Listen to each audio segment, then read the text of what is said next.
Here is how you can make your samples more interesting. So I'm going to be breaking down this song, and this is what the sample sounds like on its own.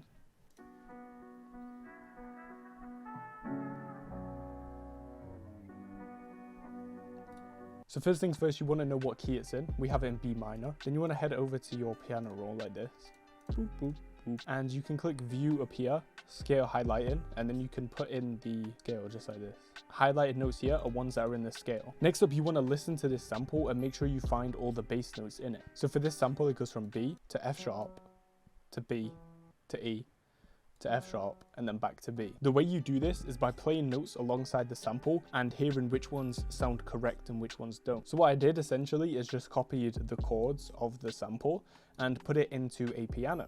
Now what this does is this gives the sample some depth. So let's listen with our chords on here, which are just copied straight off of our sample.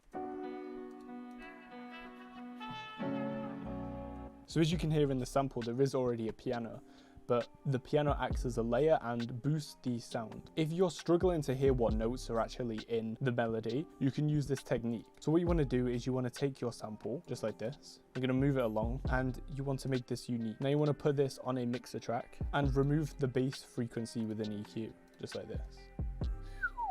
And you just want to keep the top. Then what you want to do is you want to Control-Alt-C to consolidate the track. Then double click and open an audio editor. Now we're going to Control-A, then right click, head over to tools and convert left or right channel to mono. This is going to make the sound easier to read, because what we're going to do next is click tools, convert to score and dump to piano roll. FL Studio is going to do its best to guess the notes here. So as you can see, this sample's not quite good for it, but it gives you a better idea on what notes are being played and it narrows it down to just a few. You can listen to F, it doesn't work. Okay, let's listen to B, that sounds better as a bass note. So this can help sometimes depending on the sample. If the sample's very complex, it's going to struggle, but if you have like a simple melody, it's going to work so much better. So once you've found out the bass notes of your sample, you can pretty much add whatever you want and just trust your ear on it. So after that, I also added another sound from Labs, and this is a classic synth called Dust Collector. So let's listen. And this just acts as the texture.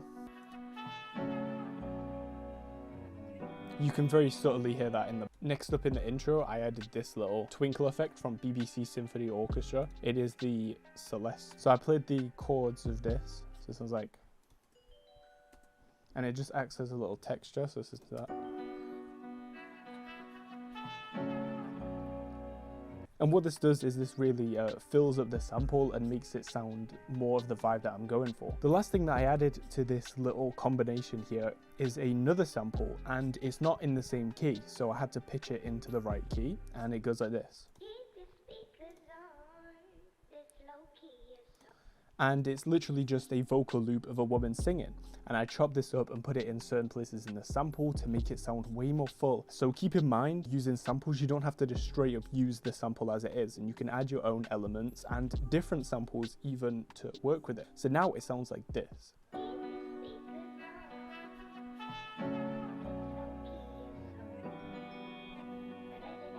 But what we can also do to make this even more interesting than it already is we can consolidate this whole thing into its own sample. So we basically took a sample, added our own things and made a sample with it, and then we can chop it. So if you don't know how to chop samples, you go up here, you open up this, and then we're going to find slice X. So what we're going to do here is we're going to click on the sustaining preset, and then you want to find your sample here. So we've got the full sample here. You want to click edit in audio editor. Then you want to open up slice X at the same time, and you want to come here and you want to drag this button here onto here. Now we're going to click Control A and auto slice medium grid slicing. Now each out and cut we're going to put to 1. So you want to go through all of these and make them all 1. Once that's done, you can either plug in a drum pad, or you can go up here and enable type in keyboard to piano. And when you press these notes, they're going to cut each other. This is quite quiet. Right? So now we can create our own chop with the sample that we've made here. And this just makes the beat more interesting. And then when the beat drops, we're going to hear the chopped version of the sample.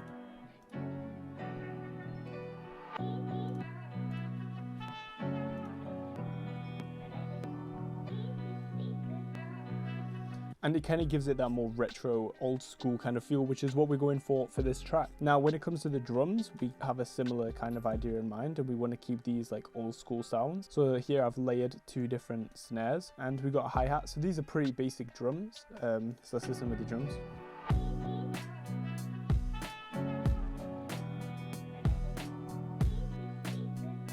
Okay, so that's an easy way to make your samples more interesting. I'll show you a preview now. Okay.